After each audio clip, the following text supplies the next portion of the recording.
Oke, Assalamualaikum warahmatullahi wabarakatuh. Selamat pagi.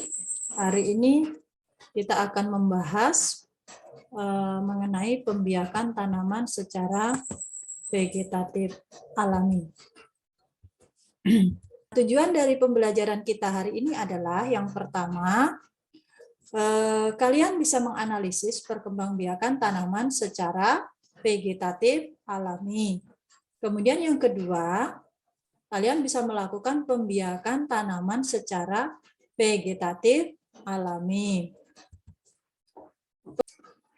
Nah, pembiakan vegetatif itu sendiri apa? Ya, pembiakan vegetatif itu adalah pembiakan secara tak kawin atau aseksual. Jadi, pembiakan yang terjadi pada tanaman tanpa melalui proses perkawinan. Pembiakan vegetatif alami itu terbagi menjadi dua. Pembiakan vegetatif alami dan pembiakan vegetatif buatan. Pembiakan vegetatif alami adalah pembiakan vegetatif tanpa bantuan manusia. Alat pembiakannya berupa tubuhnya sendiri dari tumbuhan tersebut, yaitu bisa melalui tunas, bisa umbi, bisa geragih atau stolon, kemudian spora, dan rizom. Nah, sedangkan pembiakan vegetatif buatan, ini adalah pembiakan vegetatif dengan bantuan manusia.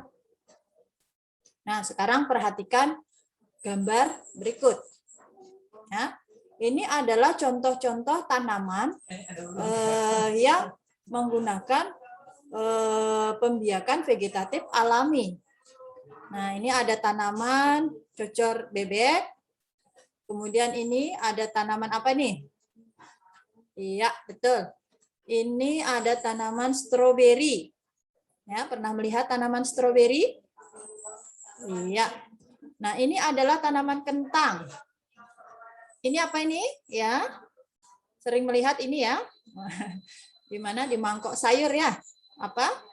Iya, betul. Nah, ini sering melihat. Ini kalau bahasa kita itu apa ya? Tipakan. Ya, atau jahe. Nah, tahukah kamu tanaman ini berkembang biak dengan apa?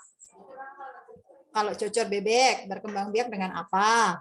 Bawang berkembang biak dengan apa? Tunggu. Jangan dijawab dulu ya. Nanti akan kita jawab untuk mengisi LKPD 1. Nah, ini LKPD sini. Ya, ini Ibu kasih contoh tadi 1 ya. Misalnya cocor bebek.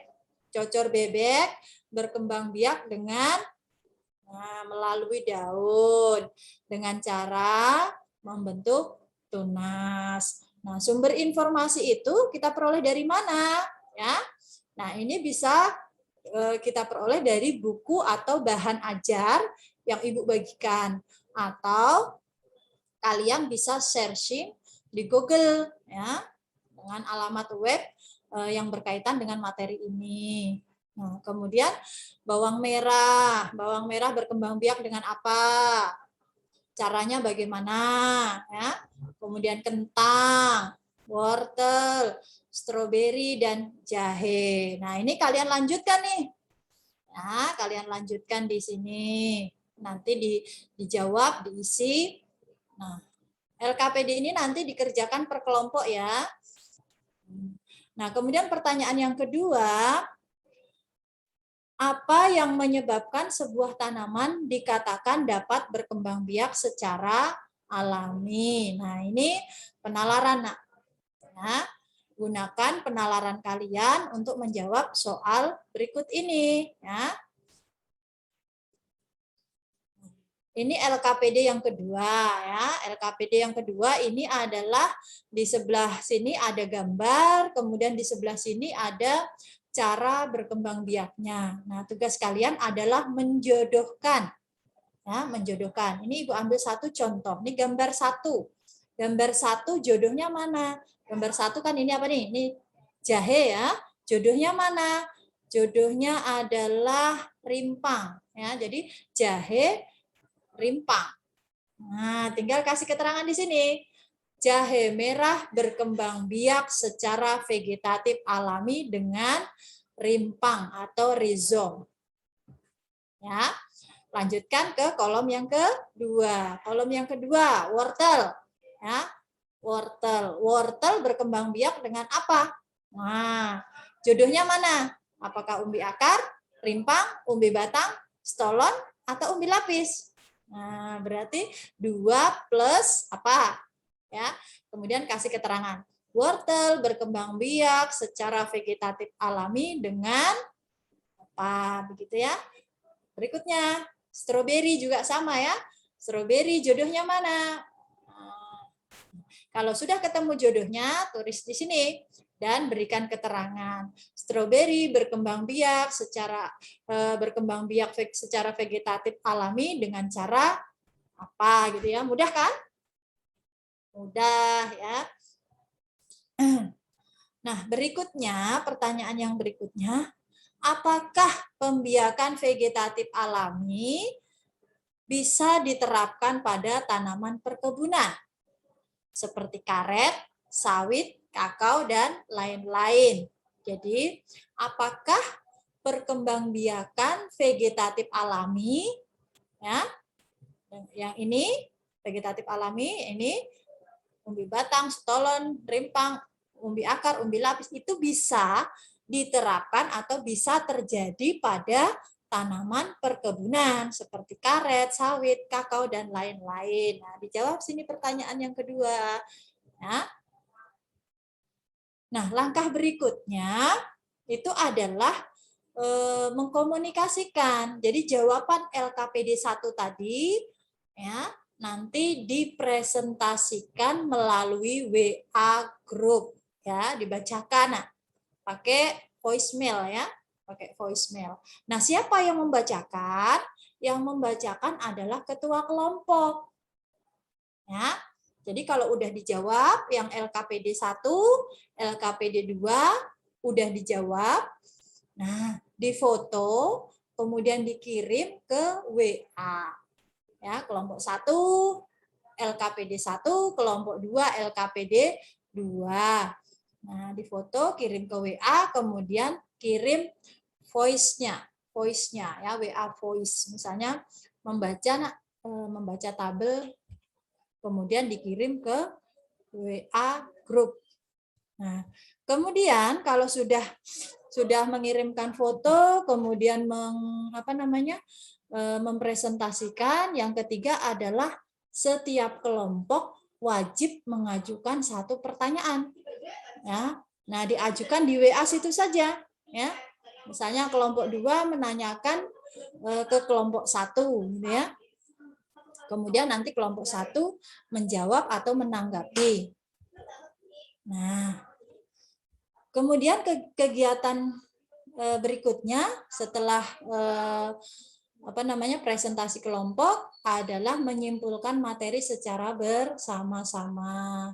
Nah, ini nanti disiapkan tuh masing-masing kelompok memberikan satu kesimpulan dari materi hari ini.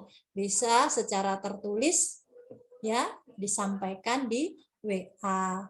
Nah, siapa yang menuliskan kesimpulan di grup WA nanti ya, yaitu adalah wakil ketua kelompoknya ya. Nah, sekarang Ibu bagi kelompok ya. Oke. Kelompok 1 itu nomor absen 1 sampai 10. Ketuanya adalah nomor 1, wakilnya adalah nomor 2. Atau yang mewakili. Maksudnya kalau nomor 1 orangnya nggak ada, nomor 2 orangnya nggak ada, bisa diwakili oleh kelompok lain ya. Bukan kelompok lain, oleh siswa yang lain. Nah, kemudian kelompok 2 nomor absen 11 sampai 21. Ketuanya adalah nomor 11, wakilnya nomor 12 ya. Kelompok 3 nomor 22 sampai 34. Ketuanya adalah nomor 22, wakilnya nomor 23 ya. Nah, kalau misalnya nomor 22 tidak ada, nomor 23 orangnya tidak ada atau yang mewakili. Jadi siswa yang lain boleh mewakili sebagai ketua, boleh mewakili sebagai wakil ya. Nah, kelompok 1 itu mengerjakan LKPD 1.